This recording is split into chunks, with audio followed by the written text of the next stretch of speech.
सामाजिक विषय का पहला चैप्टर चल रहा था स्वर्णिम भारत का इतिहास। उससे रिलेटिव लगभग 8 वीडियो अपलोड हो चुके हैं।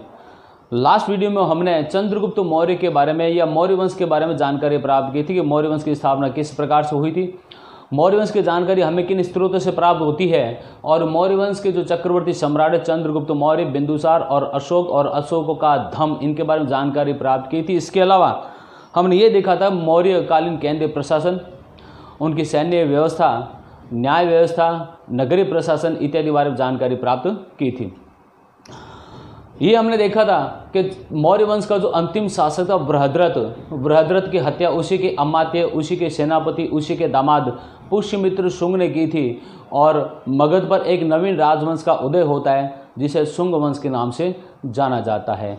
आइए तो आगे चलते हैं। आज हम व्हाइट बोर्ड पर कुछ महत्वपूर्ण प्रश्न लिखे हुए हैं, उन प्रश्नों को सॉल्व करते हैं और साथ में नए राजवंश शुंग वंश के बारे में जानकारी प्राप्त करते हैं। तो पहला प्रश्न है, व्हाइट बोर्ड पर देखिए, शुंग वंश की स्थापना कब और किसने की थी? तो शुंग वंश की स्थापना पुष्यमित्र शुंग ने अंतिम मौर्य शासक बृहद्रथ की हत्या करके 185 ईसा पूर्व में, कितने 185 BC, 185 ईसा पूर्व में मगध पर नए राजवंश की स्थापना की थी जिसे शुंग राजवंश कहते हैं। दूसरा प्रश्न है, पुष्यमित्र शुंग ने अपने जीवन काल में कितने अश्वमेध यज्ञ किए एवं इस यज्ञ का प्रधान पुरोहित कौन था? ये प्रश्न बहुत महत्वपूर्ण है। प्रश्न है कि पुष्यमित्र शुंग ने अपने जीवन काल में कितने अश्वमेध यज्ञ किए थे एवं इस यज्ञ का प्रधान पुरोहित कौन था? तो पुष्यमित्र शुंग ने अपने जीवन काल में कितने अश्वमेध यज्ञ किए थे? 2 अश्वमेध यज्ञ किए थे। और इस यज्ञ का प्रधान पुरोहित कौन था? तो इस यज्ञ का प्रधान पुरोहित कौन था? संस्कृत व्याकरण, अर्थात संस्कृत के प्रकांड विद्वान, संस्कृत व्याकरण पतंजलि, नाम सुना होगा आपने, पतंजलि पुष्यमित्र शुंग के 2 अश्वमेध यज्ञ के प्रधान पुरोहित थे। ठीक है, अगले प्रश्न की तरफ चलते हैं। तो तीसरा प्रश्न क्या है? व्हाइट बोर्ड पर देखिए, सातवाहन वंश की स्थापना कब, किसने व कहाँ की थी? इसमें मैंने एक ही प्रश्न में 3 टैग किए हैं, कब, किसने और कहाँ। तो सातवाहन वंश की स्थापना कब, मतलब 60 ईसा पूर्व में। ठीक है, किसने की थी? सिमुक नामक व्यक्ति ने। किसने की थी? सिमुक नामक व्यक्ति ने 60 ईसा पूर्व में कहाँ की थी? कृष्णा और गोदावरी नदियों का जो डेल्टाई भूभाग है, कृष्णा गोदावरी नदियों के जो मध्य का जो उपजाऊ भूभाग है, वहां पर सिमुक नामक व्यक्ति ने 60 ईसा पूर्व में सातवाहन वंश की स्थापना की थी। देखो बच्चों, सातवाहन वंश की एक बहुत बड़ी विशेषता है, भारतीय इतिहास का एक ऐसा राजवंश है जिसमें शासकों के नाम के आगे उनके पिता के नाम के अलावा उनकी माता का नाम जुड़ता है। इस वंश में शासकों के नाम के साथ में उसके माता का नाम जुड़ता है। आगे देखते हैं। अगला प्रश्न है, चौथा प्रश्न, सातवाहन वंश के किस शासक ने पश्चिमी क्षत्रपों की शक्ति को नष्ट किया था? तो वो शासक कौन था? गौतमी पुत्र सातकर्णी। कौन था? गौतमी पुत्र सातकर्णी।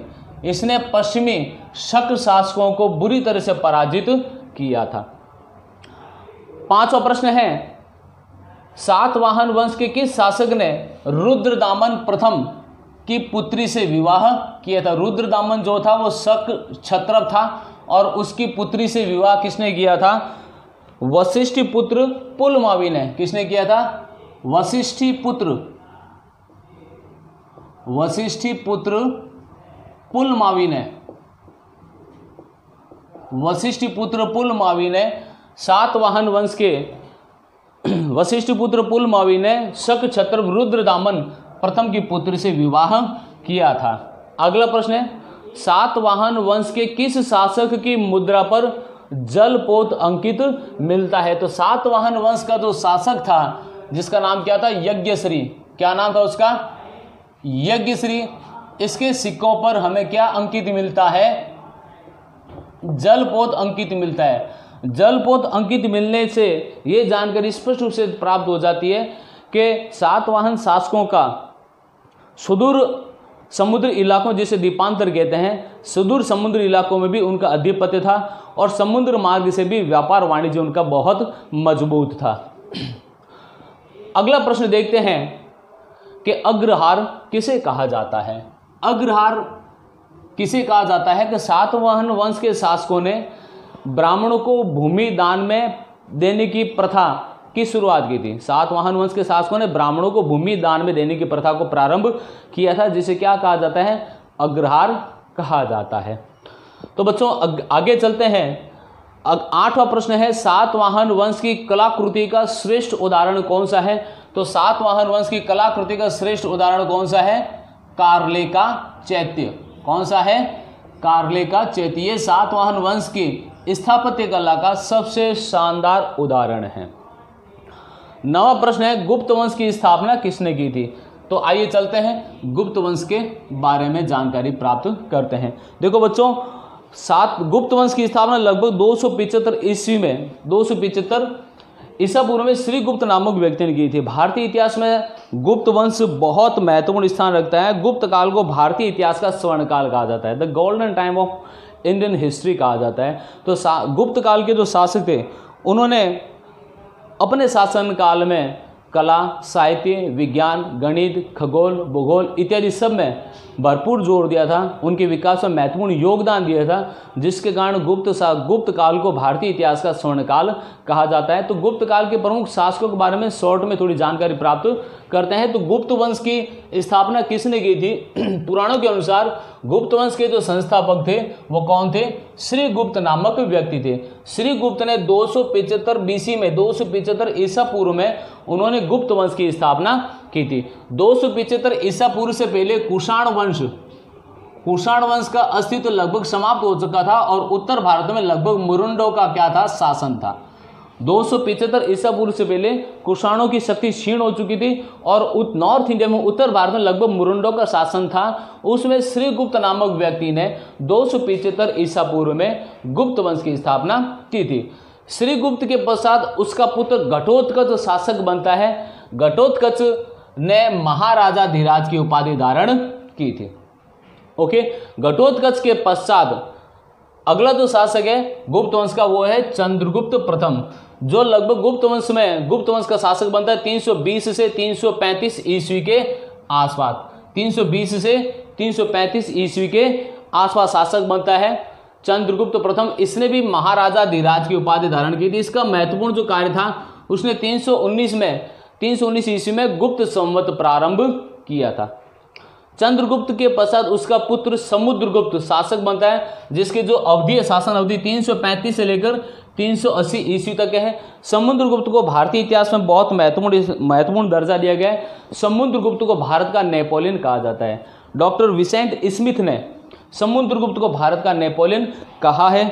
समुद्रगुप्त ने दिग्विजय और एकीकरण की नीति अपनाई थी और साम्राज्यवादी विचारधारा का व्यक्ति था। समुद्रगुप्त जो था वो ललित कलाओं में, कई प्रकार की विद्याओं में, नृत्य में, गायन में, संगीत में इत्यादि में निपुण था। इसलिए समुद्रगुप्त को सिक्कों में वीणा बजाते हुए भी दिखाया गया है।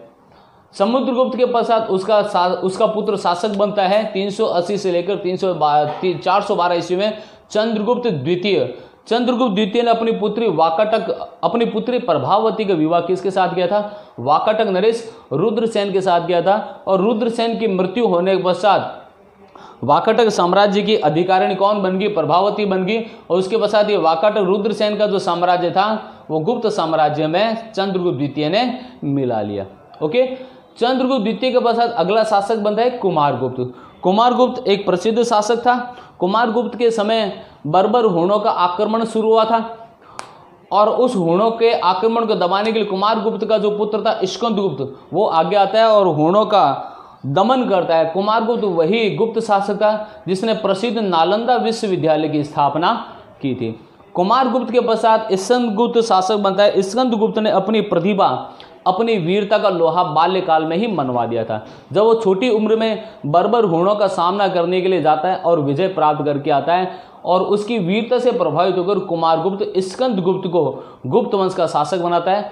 स्कंदगुप्त का पूरा जीवन काल बड़े कष्टों में व्यतीत होता है। बाल्यावस्था से लेकर अपने शासनकाल की संपूर्ण अवधि तक उसे अंत तक हूणों से जूझना पड़ता है। स्कंदगुप्त का जो प्रमुख कार्य था, उसने सुदर्शन झील की मरम्मत कर दी। सुदर्शन झील वही है जिसका निर्माण चंद्रगुप्त, मौर्य शासक चंद्रगुप्त ने करवाया था। और स्कंदगुप्त के समय बाढ़ आने के कारण ये झील टूट गई थी, तो स्कंदगुप्त ने अपने शासनकाल में सुदर्शन झील का निर्माण करवाया था। तो बच्चों ये है गुप्त वंश के प्रमुख शासक। इनसे रिलेटेड कुछ महत्वपूर्ण प्रश्न अपन वाइट बोर्ड पर देखते हैं।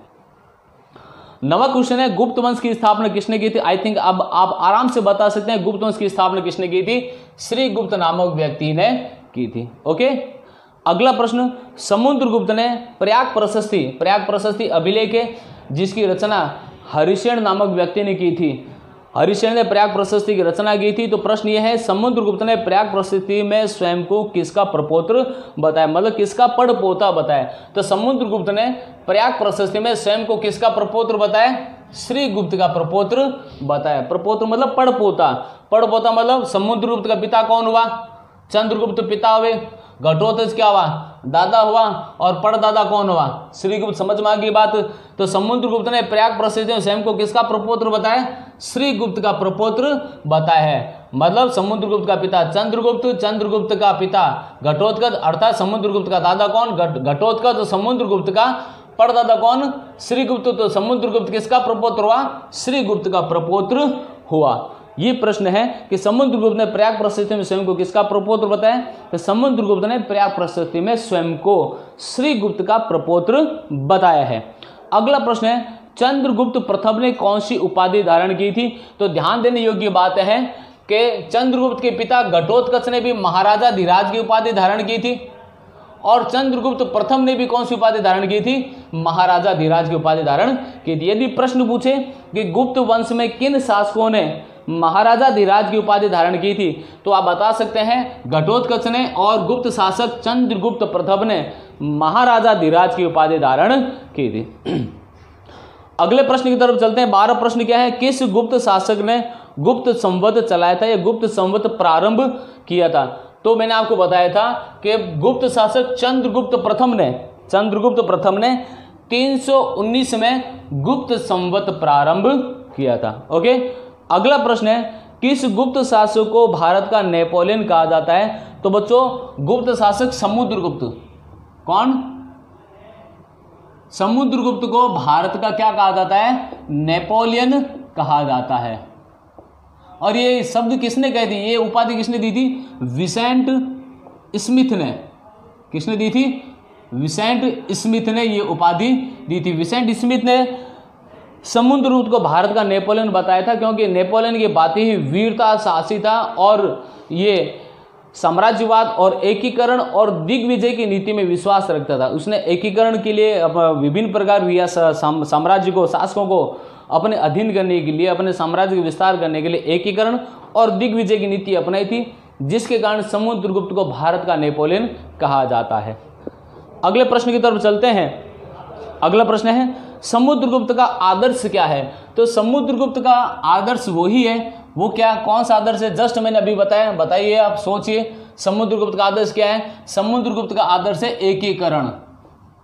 क्या है? विभिन्न प्रकार के जो साम्राज्य हैं, विभिन्न प्रकार की जो रियासतें हैं, शासकों हैं, उनको अधीनता स्वीकार कराना, अपने साम्राज्य का विस्तार करना, एकीकरण और दिग्विजय की नीति, ये समुद्रगुप्त का आदर्श रहा है।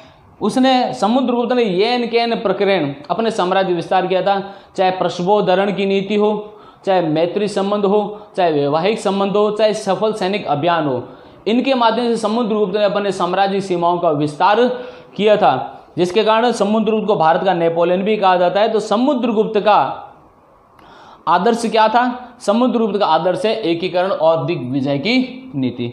अगला प्रश्न है, समुद्रगुप्त का दरबारी कौन था? ये बहुत ही महत्वपूर्ण प्रश्न है। ये माध्यमिक शिक्षा बोर्ड कक्षा 10 के लिहाज से भी महत्वपूर्ण प्रश्न है बच्चों, और ये प्रश्न कंपटीशन एग्जाम में तो कई बार पूछा जा चुका है। तो बच्चों समुद्रगुप्त का जो दरबारी था उसका नाम था हरिसेन। क्या नाम था बच्चों? उसका नाम था हरिसेन। ये हरिसेन समुद्रगुप्त का मित्र भी था, समुद्रगुप्त का दरबारी भी था, समुद्रगुप्त का साहित्यकार भी था, दरबारी साहित्यकार, और समुद्रगुप्त के दरबार का एक इतिहासकार भी था। इसी हरिसेन ने एक प्रशस्ति की रचना की थी जिसका नाम है प्रयाग प्रशस्ति। कौन सी प्रशस्ति थी? प्रयाग प्रशस्ति। कहां पर है ये? इलाहाबाद में। कहां पर बच्चों? इलाहाबाद में। और ये प्रशस्ति उसने कौन सी लैंग्वेज में लिखी है? संस्कृत लैंग्वेज में लिखी है, प्रयाग प्रशस्ति अभिलेख। ये प्रयाग प्रशस्ति अभिलेख समुद्रगुप्त के मित्र, समुद्रगुप्त का दरबारी, समुद्रगुप्त का दरबारी साहित्यकार और समुद्रगुप्त का दरबारी इतिहासकार, समुद्रगुप्त के मित्र हरिसेन ने प्रयाग प्रशस्ति अभिलेख खुदवाया था, जो कि संस्कृत भाषा में है। और इसकी सबसे बड़ी विशेषता यह है कि प्रयाग प्रशस्ति में समुद्रगुप्त के बारे में विस्तृत जानकारी प्राप्त होती है, जिसमें यह बताया गया है कि समुद्रगुप्त ने जीवन में कोई भी युद्ध हारा नहीं था, सभी उसके सैनिक अभियान सफल रहे थे।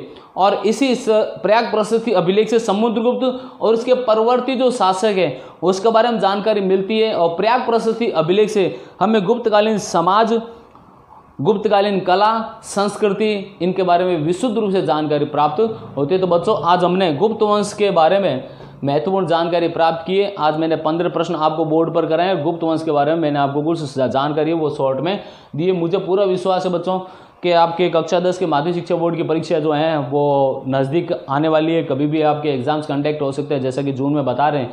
तो मेरे हिसाब से आपको ये जो आज जो स्वर्णिम भारतीय इतिहास का जो नवा वीडियो अपलोड होने वाला है, आपको इन सभी वीडियो को निश्चित रूप से देखना चाहिए, इन प्रश्नों को याद करना चाहिए। ये कक्षा 10th के लिए भी, कक्षा 9th के लिए भी और कॉम्पिटिटिव एग्जाम्स के लिए भी बहुत ही महत्वपूर्ण है।